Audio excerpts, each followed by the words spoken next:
This is not new work. This is people who already knew what they were doing. They've done it many times before. I would love to know what was in their minds when they were making this. Yeah. Such a huge effort and energy.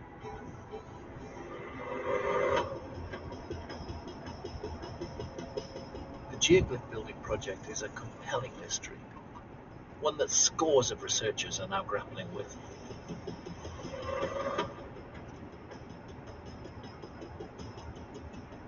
Back on the ground, we're meeting Professor Martti Parssinen, an archaeologist and anthropologist from the University of Helsinki, who's been searching for answers alongside Dr. Ransom for 2 decades.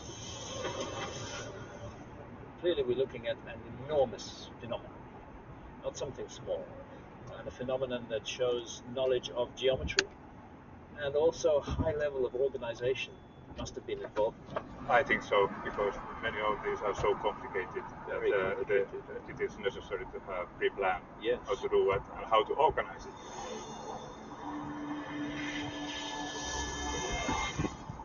After examining hundreds of geoglyphs, Professor Parssinen has uncovered a key piece of evidence that points to the type of society that built these structures. Ancient raised roads connecting many of the geoglyphs. This area is full of roads. Hunters and gatherers do not build roads. Right. They don't have any need for that. Yes. It needs already society with a much more higher level of thinking and also relationships between each other, so that it is really complex society. Yeah, and if I'm right, this was not expected before. No, it was totally surprise for us. To figure out more about who the builders were, Professor Parssinen's team has been excavating the areas around the geoglyphs, including this one known as Tequinho.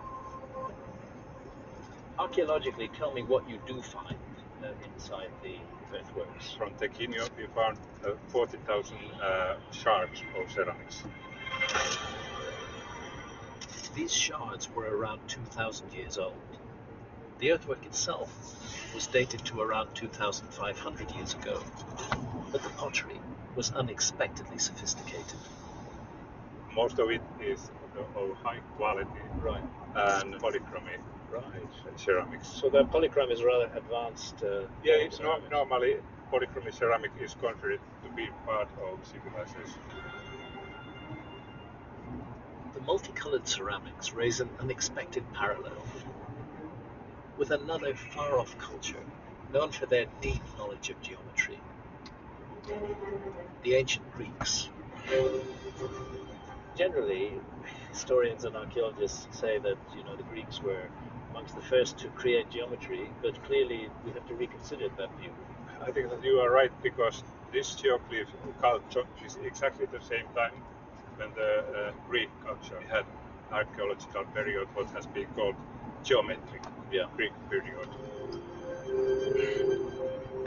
The fact that two cultures so far apart were making geometric art and producing sophisticated pottery at around the same time seems more than a coincidence.